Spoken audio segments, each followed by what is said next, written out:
Awaken your spirit chosen ones. By the time people start begging, the decision has already been buried. That line isn't dramatic, it's procedural. It's what happens when someone moves early, thinks quietly, and finishes long before the crowd realizes there was even a race. What you're about to hear isn't a warning story. It's a post-warning story, the kind where panic shows up late, advice arrives breathless, and urgency pretends it was always here. And yet, he just smiles. Not because he's cruel, not because he's arrogant, but because the moment for permission expired without notice. Here's a fact most people never talk about. In high-stakes decisions, over 80% of objections don't appear at the beginning. They appear near the end. Not because people suddenly care, but because they suddenly realize they can't stop what's already in motion. That's when voices rise. That's when hands reach out. That's when warnings get emotional, dramatic, and very concerned for your own good. It looks like wisdom. It's actually delay trying to catch up. This is the strange part no one prepares you for. Calm is often mistaken for ignorance. When someone isn't panicking, observers assume they don't understand the risk. In reality, it usually means they understood it early enough to make peace with it. That's why the begging feels sincere, but ineffective. The argument is arriving after the conclusion. And yes, there's a touch of humor in all this, because nothing is more awkward than people urgently explaining consequences to someone who already accepted them months ago. It's like frantically reminding a pilot about gravity after the plane has landed. Admirable concern, terrible timing. This isn't about recklessness. It's about sequence. It's about how decisions are actually made versus how they're publicly reacted to. And once you see that difference clearly, you'll understand why the smile wasn't disrespectful. It was simply the sound of a door closing softly while everyone else was still knocking. Number one, he already studied the consequences and accepted them. Most people don't fear action. They fear responsibility for what comes after. That's where hesitation lives. They delay, debate, gather opinions, and secretly hope someone else will absorb the fallout. But he did the opposite. He sat with the consequences early, before emotions got loud, before outside voices arrived, before panic could dress itself up as wisdom. He didn't rush past the risks or pretend they weren't real. He examined them, stripped them of drama, and asked one quiet question. Can I live with this if it goes wrong? Once that answer became yes, the decision was already finished. This is why warnings bounce off him. Warnings work on people who are still bargaining with outcomes. What if this happens? What if you regret it? Those questions only shake someone who hasn't fully paid the mental price yet. He already did. The cost was calculated, accepted, and emotionally settled. There's nothing left for fear to negotiate with. What outsiders mistake for confidence is actually closure. He closed the emotional loop early. While others are still discovering risks in real time, he processed them long ago. That's why urgency feels irrelevant to him. Urgency assumes the future hasn't been considered. In his case, it has, thoroughly, honestly, and without fantasy. There's also a harsh truth here that makes people uncomfortable. Once someone accepts consequences, they become hard to control. Fear loses its leverage. Guilt loses its grip. Even concern starts to sound repetitive. You can't scare someone who already knows exactly what they're risking and decided it was worth it. This doesn't make him reckless. Reckless people ignore consequences. He respected them enough to face them early. That's the difference. He didn't outsource his thinking to opinions or hope things would magically work out. He chose his burden on purpose. So, when people beg, plead, or rush in with last-minute clarity, they're speaking to a version of him that no longer exists. They're addressing uncertainty, but he's standing on acceptance, and once acceptance is reached, the decision doesn't need defending. It doesn't need noise, it doesn't even need urgency. It just moves forward, quietly, calmly, and far beyond the reach of late warnings. Number 2. He stopped believing that being understood was necessary. Most people live in a constant state of explanation, trying to make their choices palatable, their thoughts digestible, and their actions approved. They feel the pressure to justify, to translate their intentions into words that satisfy everyone around them. But he didn't play that game. At some point, he realized that the need to be understood is a leash disguised as concern. It tugs at you, slows you down, and gives power to voices that don't actually matter. Once he let go of that need, the world's noise lost its hold on him. Begging, persuading, or warning had no pull because he never needed their permission to begin with. This is where most people miss the point. Understanding is not always a gift you receive. Sometimes it's a demand you mistakenly place on yourself. He stopped seeking it, and in that freedom, his choices became sharper, cleaner, and more unstoppable. He could move without hesitation because he wasn't measuring his actions against others' expectations. When people finally realize what he's doing, their panic and insistence arrive too late, and he knows it. Their comprehension is irrelevant, and he treats it as such. He doesn't ignore people out of arrogance. He simply understands that timing and action are more important than approval. Waiting to be understood is a trap that turns clarity into paralysis. Most warnings are desperate attempts to wrest control, to convince someone they are wrong before the moment slips away. He has no interest in wrestling over opinion. He's already past the point where debate has meaning. There's a quiet power in moving beyond the need for understanding.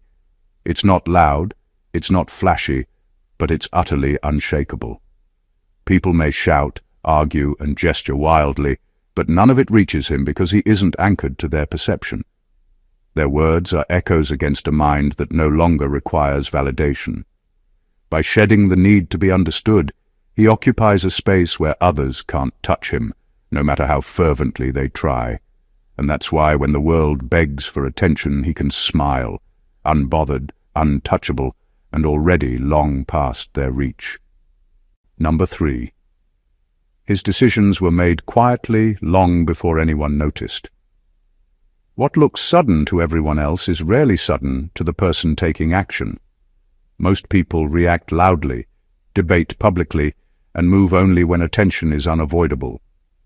He didn't. His decisions were silent, deliberate, and entirely internal. He worked through possibilities alone, weighed consequences in private, and reached conclusions before anyone else even realized a choice needed to be made. By the time the world notices, the moment has passed. The action is already underway, and the only thing left for observers is astonishment.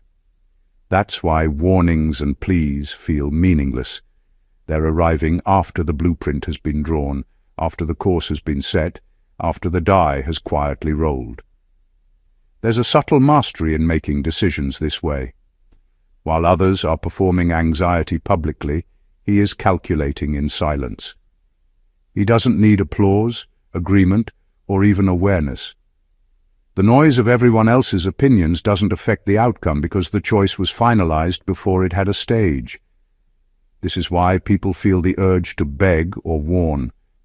It's the instinct of realizing too late that control has already slipped from their hands. Timing matters more than volume, and he understood that long before anyone else even acknowledged the situation existed. The world mistakes quiet decisions for indecision, but the truth is the opposite. Silence often signals resolution, not uncertainty. By the time external pressures arrive, he has already faced the inner debate, reconciled the risk, and embraced responsibility. His calm isn't ignorance. It's the residue of preparation and confidence. This approach makes him untouchable in moments of chaos. He doesn't scramble under pressure, doesn't react to the urgency of others, and doesn't second-guess what has already been carefully concluded. Observers see only the result and interpret it however they like, often as luck or audacity. But in reality, his advantage comes from being several steps ahead in his own mind, long before anyone else even noticed the board was set. When people finally rush in with warnings, they're not preventing anything, they're reacting to a choice that has quietly left their grasp. And that is the power of a decision made in solitude, far away from noise, far ahead of panic, and beyond the reach of belated concern. Number 4. He realized most warnings are disguised fear, not wisdom. People rush in with warnings all the time. They speak loudly, insist urgently, and act as though the world will collapse if you don't listen to them. Most of the time, what they're really doing isn't offering insight. It's projecting their own fear. They're terrified of risk, terrified of what they don't control, terrified of change. Their advice wears the mask of wisdom, but underneath, it's anxiety wrapped in urgency. He learned this early, and it changed everything. When someone's panic masquerades as guidance, listening becomes optional, and responding becomes a choice. That's why their begging has no effect on him. He isn't being wise or reckless, he's being detached. He saw clearly that fear can manipulate faster than reason. People assume urgency equals truth, but the loudest voices often carry the heaviest insecurities. By identifying the difference, he avoided getting trapped in other people's emotional chaos. Warnings arrive when someone feels they've lost influence, when their anxiety has finally escalated into action. By the time they speak, it's already irrelevant. That's why he smiles. Not out of arrogance, but because the timing proves he was right to ignore the dramatics. This understanding makes him unshakable. Calm is his weapon. While others are panicking, he doesn't question his path because he knows which voices matter and which are only echoes of fear. He doesn't need reassurance because he's already reconciled with risk. He isn't swayed by the emotional intensity of others, and he doesn't confuse volume for truth. There's also an uncomfortable honesty in this. Most people's warnings are a reflection of themselves, not the situation. By seeing through that, he gains freedom. He moves faster, thinks clearer, and acts without the weight of collective anxiety slowing him down. Their panic proves only that they're behind, that their fear has arrived late, and that their attempt to influence him is already obsolete.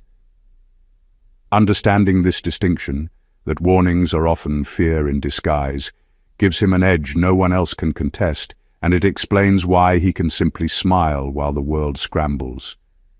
Number 5. He outgrew the need to be saved. Most people live in a state of quiet dependence without even realizing it. They hope someone else will step in when things go wrong, silently expect rescue when decisions backfire, and unconsciously measure their actions against the safety net of others' intervention. He didn't. At some point, he stopped waiting for someone to save him, and that shift changed everything. Once the expectation of rescue is removed, urgency, warnings, and pleas lose their grip. You can beg, warn, or advise, but it doesn't matter. He is already self-reliant, already accountable, and already moving forward. Outgrowing the need to be saved isn't about pride or arrogance. It's about accepting full responsibility for one's choices and understanding that safety is a personal construction, not a public guarantee. When someone reaches that point, their focus shifts from reacting to others' fears to executing their own plan with clarity and precision. They no longer hesitate for validation or comfort because they've reconciled with the fact that they and they alone bear the consequences. This freedom makes late warnings powerless. Most people assume that panic can influence someone if delivered forcefully enough. He knows better. The moment for intervention is never the moment someone finally decides to speak. It is the moment before they acted, which he has long passed.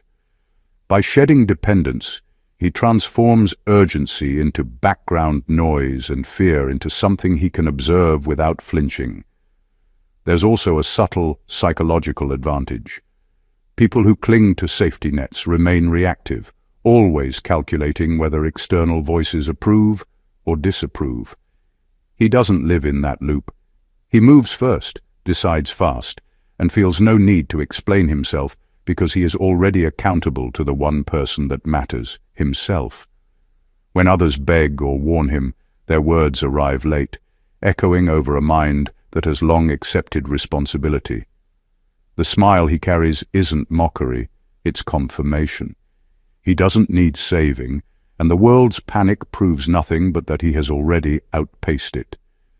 Freedom, responsibility, and timing converge, and that is why he is untouchable once he has outgrown the need to be saved. Number 6. He understood timing better than morality. Most people confuse right and wrong with when to act. They think urgency and ethics are always aligned, that the good decision is also the timely one. He knew better. Timing is the silent architect of outcomes. You can be morally correct, but if your action arrives too late, it's irrelevant. By the time people beg or warn, the moment to influence has passed, and the moral argument becomes noise. He didn't move according to approval or expectation. He moved according to the clock only he understood. This understanding creates a power few notice. While everyone else debates what should be done, he calculates when it must be done. There's a difference between being right and being effective, and he learned to favor the latter without sacrificing conscience. People panic because they see consequences in real time. He saw them before they arrived. By acting early, quietly, and deliberately, he shaped events while observers were still discussing the possibilities. That's why their warnings feel redundant. He acted at the point that mattered, not the point they imagined. Timing also strips urgency of influence. People assume that loud concern can redirect someone's path, but he knew that by the time their panic surfaced, the window had closed. He moves in the unseen space, the hidden moment where decisions are born before anyone realizes they exist. In that space, morality doesn't need applause, and influence doesn't need consent. He acts with precision, not for approval, and the world reacts only after the fact. There's a subtle kind of freedom in mastering timing. It allows action without hesitation, confidence without confrontation, and foresight without explanation.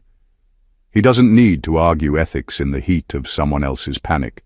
He has already aligned his actions with the moment that counts. The smile he wears when people beg or warn is not mockery. It is recognition of his advantage. Understanding when to act better than anyone can argue what is right turns chaos into opportunity, noise into irrelevance, and warnings into echoes of a reality he has already mastered. Timing, more than morality, defines the difference between reaction and command.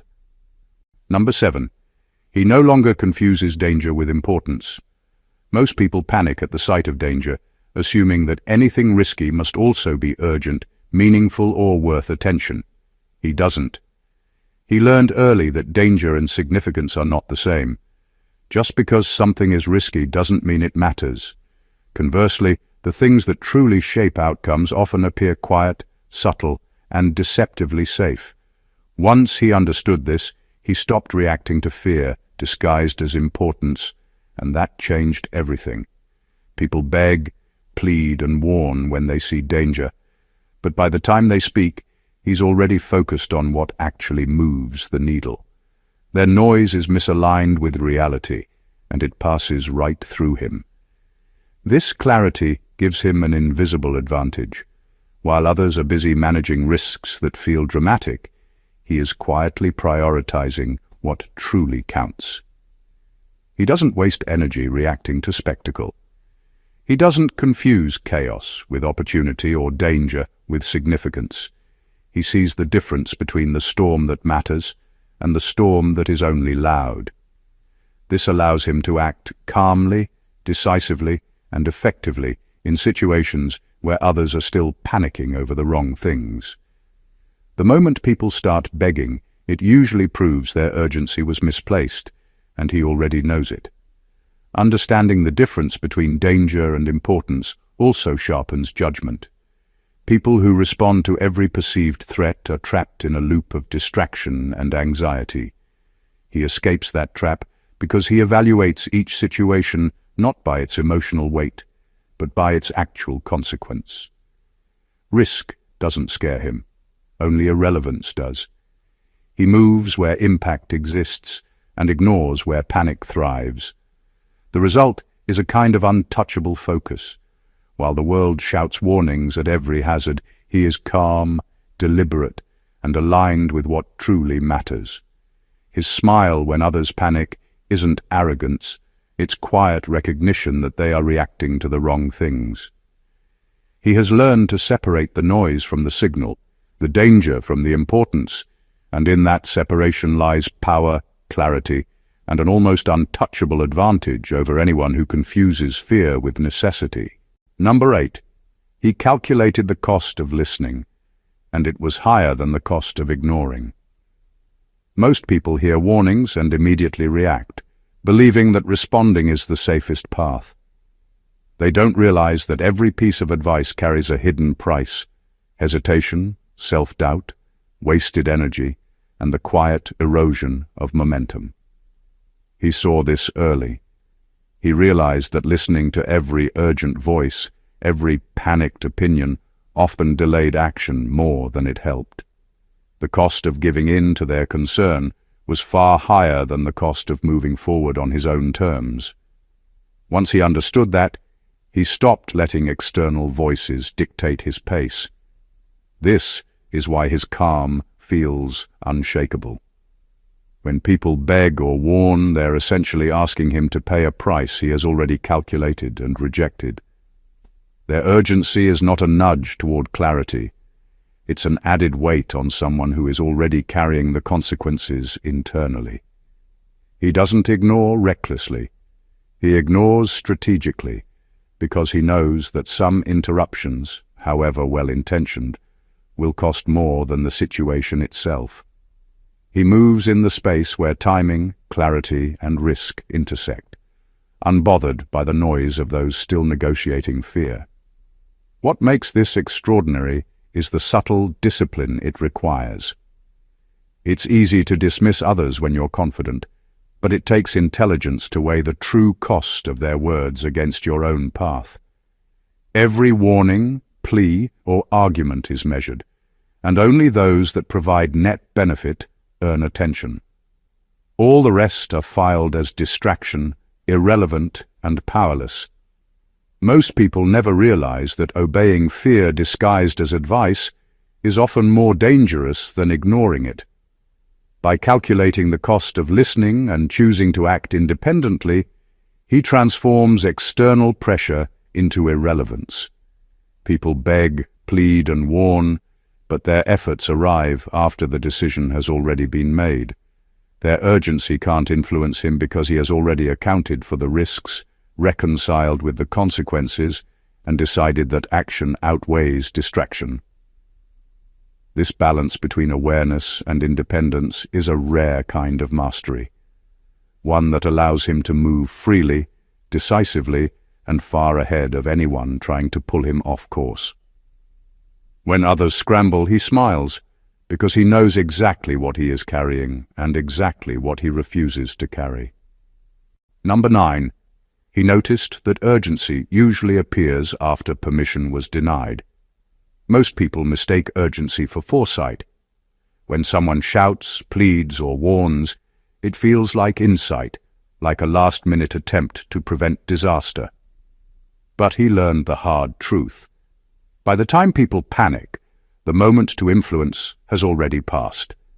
Their urgency is rarely proactive, it's reactive. It only surfaces after the choice has been made, after the internal yes or no has already been decided. Warnings are not tools of prevention, they are echoes of lost control. He saw this clearly, and it changed how he interacted with the world. This understanding gives him an invisible advantage. While everyone else is scrambling to reclaim influence they never had, he is already moving. Their frantic energy is misaligned, arriving late, desperate, and irrelevant. He doesn't need to justify his actions or negotiate with those who have realized too late that they were never in charge. The very act of panic proves their window of authority has closed. He smiles because he doesn't need permission, and the world's sudden concern only confirms the timing of his choice. The brilliance of this realization lies in its subtlety. Most people don't notice the pattern. Urgency is not an early indicator of danger. It's a delayed response to someone else's independence. Recognizing this frees him from external pressure. He doesn't flinch when voices rise, when alarms sound, or when pleas become desperate. He's already accounted for the consequences, already decided his path, and already moved past the point where intervention matters. By understanding that warnings and urgency are often signals of lost opportunity, not impending disaster, he shifts the power dynamic entirely. People may try to reclaim influence with intensity and volume, but their timing makes them irrelevant. He acts before urgency arrives, and he acts with clarity that panic can never achieve. Their pleas do not derail him because he has internalized the only permission that counts, his own.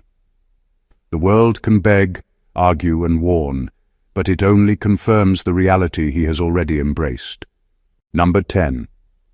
He stopped mistaking emotional intensity for truth. Most people believe that the louder someone is, the more right they must be.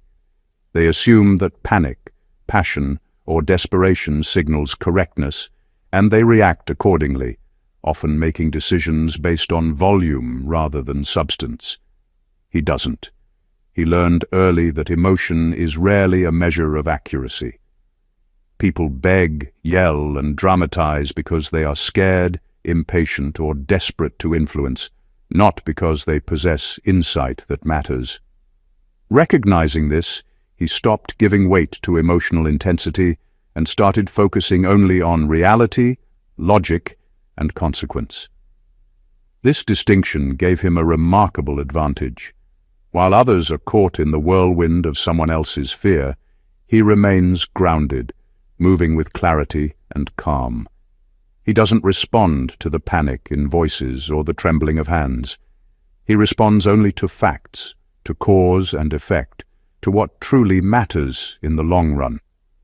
This allows him to make decisions in a space free from distraction, where urgency is measured, not dictated by someone else's emotional state. There's also a subtle kind of freedom in this approach. Emotional intensity is exhausting and manipulative. Most people are tethered to it, reacting reflexively to who shouts first or shows the most desperation. By seeing through the theatrics, he unchains himself from external pressure. He doesn't flinch when people beg or warn, because their energy doesn't contain truth. It contains fear, frustration, and regret arriving too late. This mindset transforms warnings from a threat into a confirmation. The louder people get, the more he knows they are reacting, not acting. Their panic proves that he has already accounted for the consequences, that he has already decided, and that their influence is obsolete.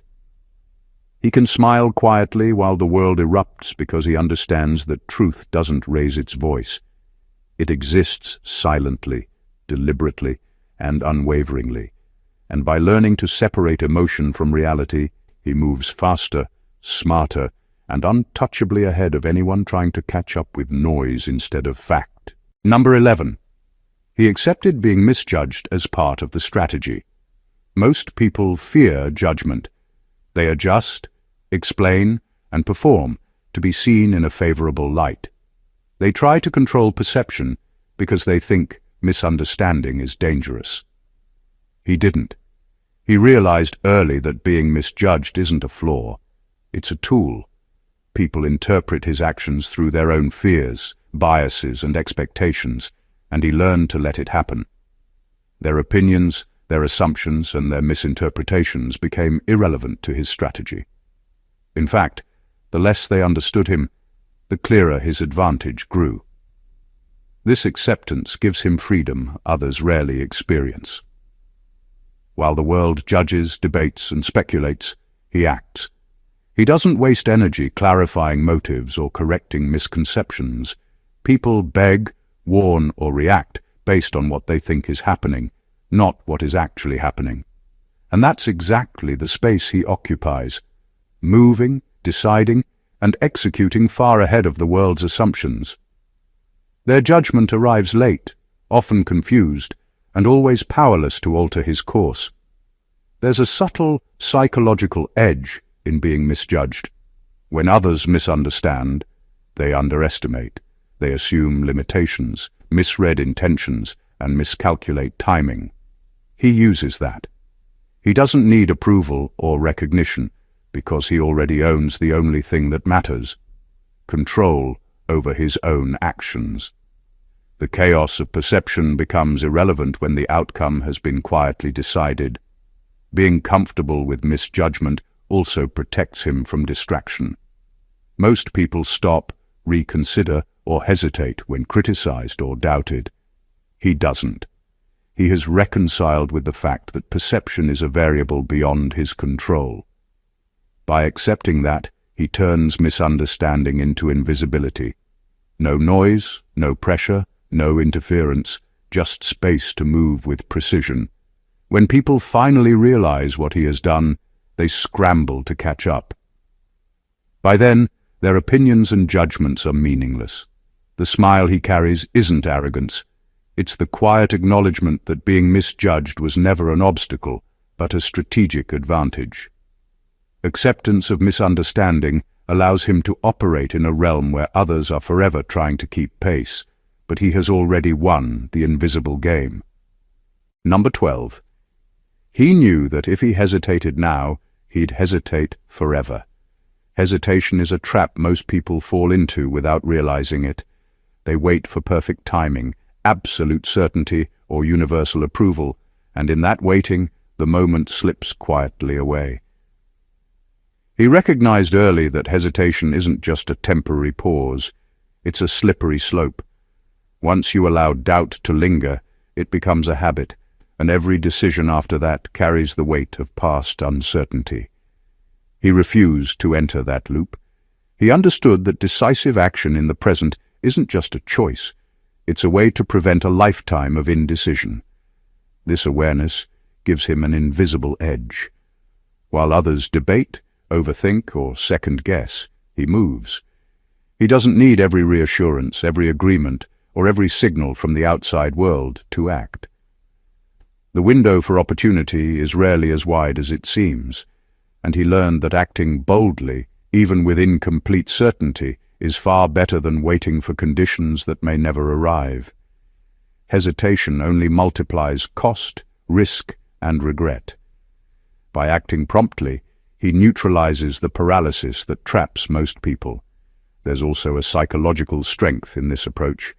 People often mistake hesitation for caution, but it's actually a form of fear, disguised as prudence. He stripped that away, confronting the reality that delay rarely protects. It usually amplifies stakes. The sooner a decision is made, the sooner control is regained. Waiting gives influence to the wrong voices, to fear and to circumstance. He refused to surrender that control. This principle also explains why warnings and pleas failed to reach him. By the time urgency arrives, he has already acted. The hesitation that might have let them influence him never existed. He's moved past it, and his path is set. The smile he carries isn't arrogance, it's quiet satisfaction, knowing that the only hesitation he allows is strategic, never reactive. He acts decisively because he understands the dangerous gravity of hesitation.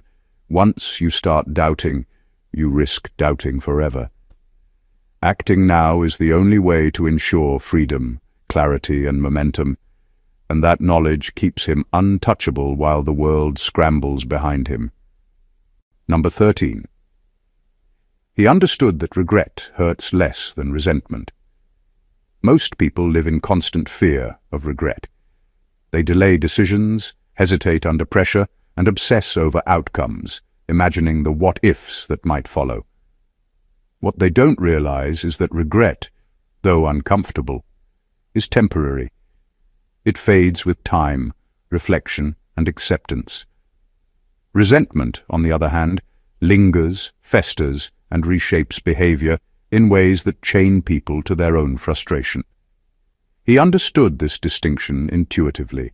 He chose action over hesitation because he knew that living with regret is easier than living with the slow poison of resentment. This awareness allows him to move without the weight of indecision. People beg, warn, and advise, but he doesn't pause to accommodate them. He knows that hesitating to avoid regret often creates resentment toward those who hesitated too late to influence the outcome. By acting decisively, he maintains control over his path and shields himself from the long-term corrosive effects of bitterness. He doesn't avoid mistakes. He anticipates the discomfort, accepts it, and moves forward. Regret is finite. Resentment is endless. There's also an element of freedom in this mindset. Most people are trapped in the illusion that inaction is safer. He realized that the real danger isn't making the wrong choice. It's letting fear of being wrong stop him from acting at all. Regret can be reconciled, learned from, and even turned into insight. Resentment cannot. It anchors people to the past, keeps them reactive, and blinds them to opportunity. By prioritizing action, he breaks that cycle and positions himself ahead of anyone still wrestling with hesitation. The result is a calm, untouchable confidence. When the world panics, pleads, or warns him, he is unshaken because he has already chosen his path, accepted its potential regrets, and refused to harbor bitterness for anyone's tardy opinions. He smiles not from arrogance, but from the understanding that regret is manageable, temporary, and ultimately inconsequential compared to the heavy, permanent weight of resentment. That clarity, that choice, and that understanding make him untouchable, decisive, and quietly victorious long before anyone else realizes what has happened. Number 14. He smiled because the warning proved his timing was right. Most people panic when they realize they're too late. They raise their voices, wave their hands, and beg for attention, convinced that urgency can still change the outcome. He smiled because he knew it couldn't. The pleas, warnings, and frantic advice arriving now were not a reflection of reality. They were proof of it. By the time anyone finally understood the stakes, he had already moved, decided, and accepted the consequences. Their panic didn't shake him. It confirmed that his timing had been precise, deliberate, and untouchable. That smile isn't arrogance, it's clarity. Timing is a hidden weapon that most people never master. Acting too early can seem reckless, acting too late can seem reactive, but acting exactly when the moment demands it creates results that others can only react to. Their warnings are nothing more than echoes chasing a decision that was made silently, confidently, and in full awareness. He doesn't need to explain or justify himself because the world's delayed reaction proves the correctness of his pace. There's a psychological elegance in this. Most people equate loudness with control, volume with influence, but influence has a quiet side. It's invisible, deliberate, and untouchable. By the time others scramble, he is already ahead, watching their panic arrive like waves on a shore he has long left behind. The late warnings, the desperate advice, the belated attempts to redirect. They all carry only proof that he had moved in the right moment, long before they realized it existed. His calm smile is also a subtle assertion of independence. It signals that he doesn't rely on approval, that he doesn't need others' understanding, and that he doesn't wait for permission. Timing was his ally, foresight his shield, and acceptance his foundation. By the time the world raises its voice, he has already rewritten the rules for himself, and their warnings are merely background noise. The smile captures that invisible victory, the quiet acknowledgement that he acted when it mattered, decisively, confidently, and untouchably, leaving everyone else to arrive too late and wonder how he got there first. In the end, what sets him apart isn't luck, charisma, or even raw intelligence. It's mastery over himself and the moment. He studies consequences before others notice, acts while they debate, and moves silently while panic arrives too late. He doesn't wait to be understood, doesn't mistake emotional intensity for truth, and doesn't hesitate when hesitation could become a trap. He calculates costs, accepts misjudgment, and distinguishes between real importance and mere danger. He embraces responsibility, acts decisively, and understands that regret is fleeting while resentment lasts forever. And when the world finally raises its voice, when warnings come too late, he simply smiles, not with arrogance, but with the quiet certainty that his timing, judgment, and independence were already flawless. Every principle we explored, every subtle advantage he wields, paints the same picture.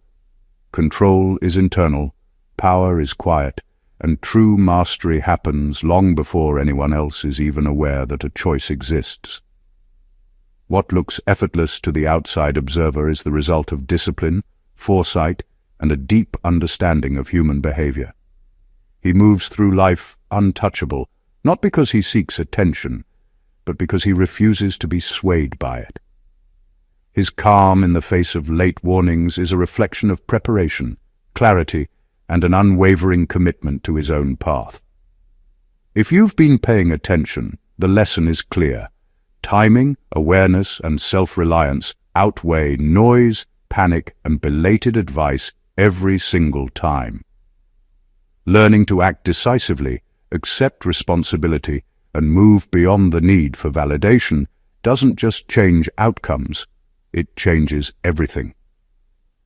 If this insight resonated with you, make sure to hit that subscribe button for more deep dives into human behavior, power, and untouchable strategies.